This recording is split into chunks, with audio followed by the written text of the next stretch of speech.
नमस्कार, मैं रचना शर्मा चढ़ती कला टाइम टीवी देख रहे सभी दर्शकों का स्वागत करती हूं। आप देख रहे हैं हरियाणा न्यूज। समाचारों की शुरुआत से पहले एक नजर आज की मुख्य सुर्खियों पर।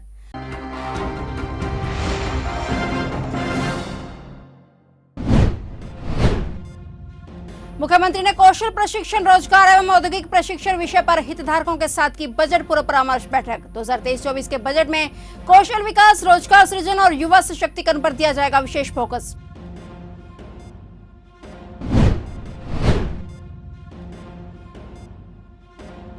गृह मंत्री विज ने इंस्पेक्टर के बाजू पर लगाया राष्ट्रपति कलर बैच। थाकड़ उपाधि से नवाजी गई हरियाणा पुलिस।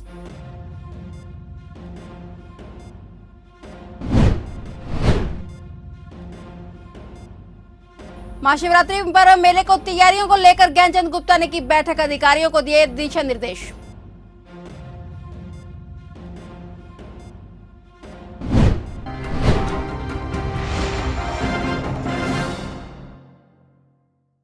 और अब समाचार विस्तार से।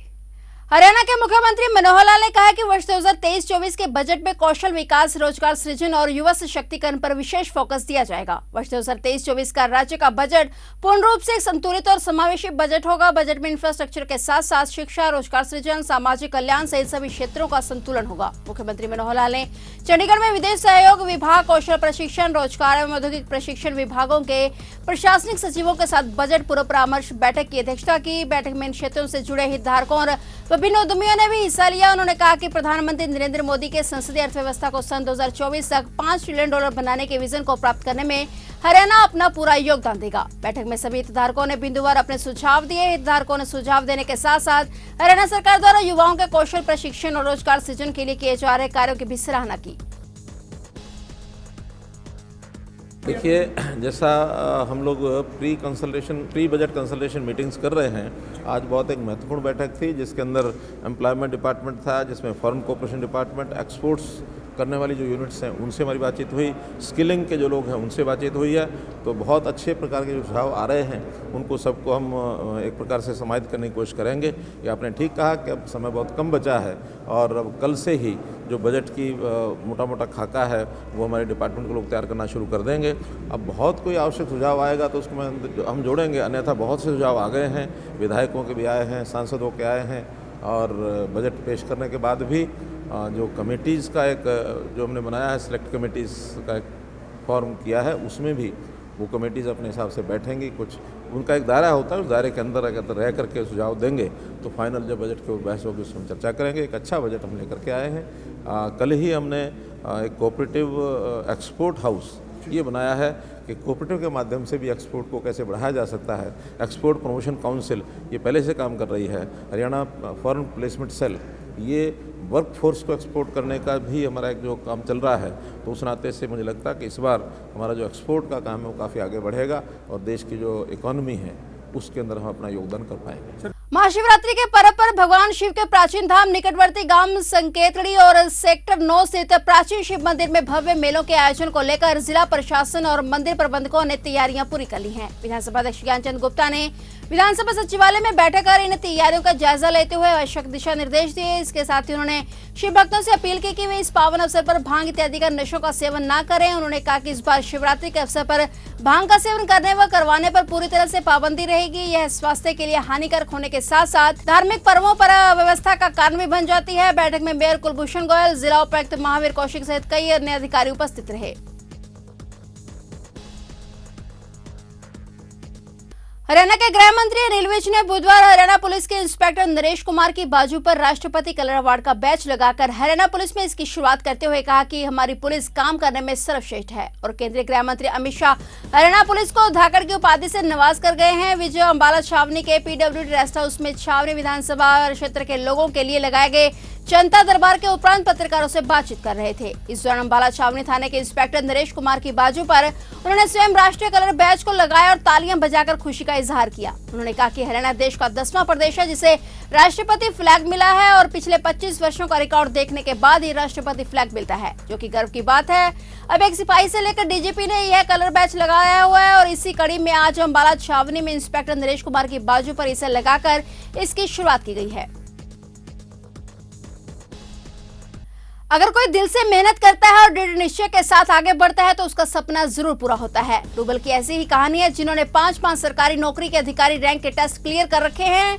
करनाल की बेटी रूबल ने एससीएस का एग्जाम क्लियर किया है, जिसके बाद उसके घर पहुंचने पर उसका स्वागत हुआ। रूबल को बीडीपीओ की पोस्ट मिली है और सबसे पहले रूबल ने आईबी विभाग में इंस्पेक्टर रैंक का पेपर क्लियर किया, पर नौकरी ज्वाइन नहीं की। इसके बाद रूबल ने एफसीआई विभाग में सीनियर पद के पेपर को भी क्लियर कर लिया, फिर भी नौकरी ज्वाइन नहीं की। और फिर रूबल ने 2 बार सीजीएल का एग्जाम क्लियर किया और उन्होंने एक्साइज विभाग में इंस्पेक्टर के पद पर नौकरी की। लेकिन रूबल के सपने बड़े थे, इतने बड़े कि उन्होंने नौकरी छोड़ दी और यूपीएससी की तैयारी दिल्ली जाकर शुरू कर दी। यूपीएससी का पेपर रूबल ने 2 बार दिया, पर उनका सिलेक्शन नहीं हुआ। पर रूबल ने हार नहीं मानी, उन्होंने अपनी तैयारी पर फोकस किया और एससीएस का एग्जाम दिया। रूबल ने यहाँ पेपर क्लियर किया और उनको बीडीपीओ का पद दिया गया है।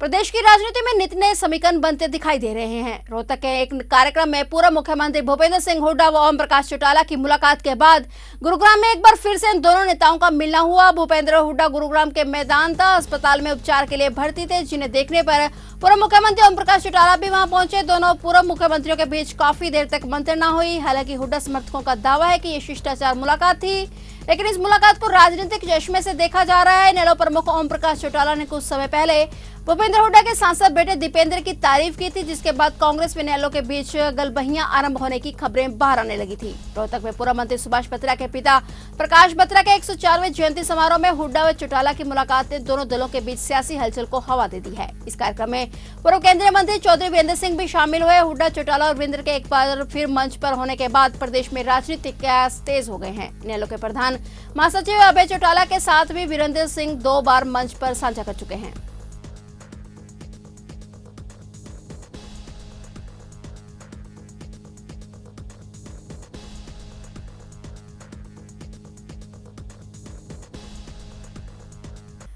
कैथल जिले के गोलाचीका क्षेत्र के गांव अजीमगढ़ में समाना रोड पर बिजली का ट्रांसफार्मर चोरी करते हुए करंट लगने से मौत हो गई। अभी मृतक की पहचान नहीं हो पाई है। सूचना मिलते ही पुलिस मौके पर पहुंचे, शव को कब्जे में ले लिया। चौकी इंचार्ज बलविंदर सिंह ने बताया कि उन्हें फोन से सूचना मिली थी कि एक व्यक्ति की करंट लगने से मौत हुई है। मृतक के पास से बिजली के कुछ उपकरण और तार मिले हैं। इससे यह अनुमान होता है कि वह व्यक्ति चोरी करने के लिए आया था। पोस्टमार्टम करवाने के बाद इसे अगले 72 घंटों तक पहचान के लिए मोर्चरी हाउस में रखा जाएगा।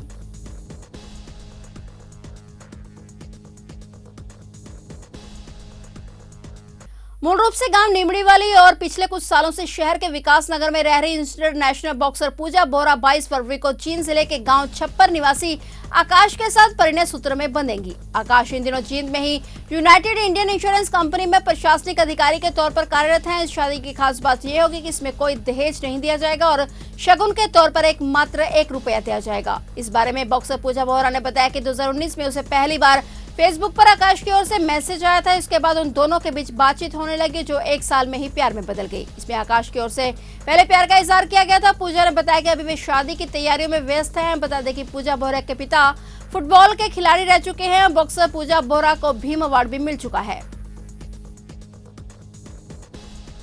भिवानी लोहारी क्षेत्र के गांव बारबासों की वनी में अल सुबह 4 बजे के बीच लावारिस बुलेरो गाड़ी चली हुई हालत में मिली और बुलेरो की पिछली सीट पर 2 लाशें भी बुरी तरह से झुलस चुकी थी, जिसकी वजह से उनकी पहचान नहीं हो पाई। पुलिस भी यह पता नहीं लगा पाई कि झुलसने वाले शवों में पुरुष हैं या महिलाएं। फिलहाल लोहारू पुलिस मौके पर पहुंची और वहीं जांच के लिए फोरेंसिक एक्सपर्ट टीम भी बुलाई गई। फिलहाल पुलिस ब्लाइंड मर्डर मामले की तहकीकात में जुटी हुई है। इसकी सूचना पुलिस आला अधिकारियों को भी दी गई। मृतकों के शवों का रोहतक पीजीआई में चिकित्सकीय बोर्ड से पोस्टमार्टम कराया जाएगा और जली हुई बुलेरो गाड़ी किसकी है इसका भी पता लगाने की पुलिस कोशिश कर रही है।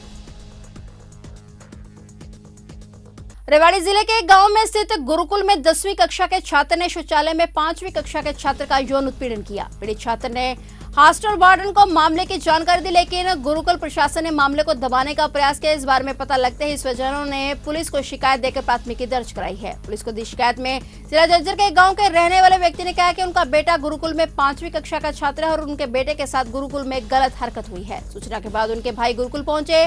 बच्चे ने अपने चाचा से 10वीं कक्षा के छात्र की हरकत के बारे में बताया। वहीं सदर थाना पुलिस ने आरोपी छात्र के विरुद्ध पॉक्सो एक्ट के तहत मामला दर्ज कर जांच शुरू कर दी है।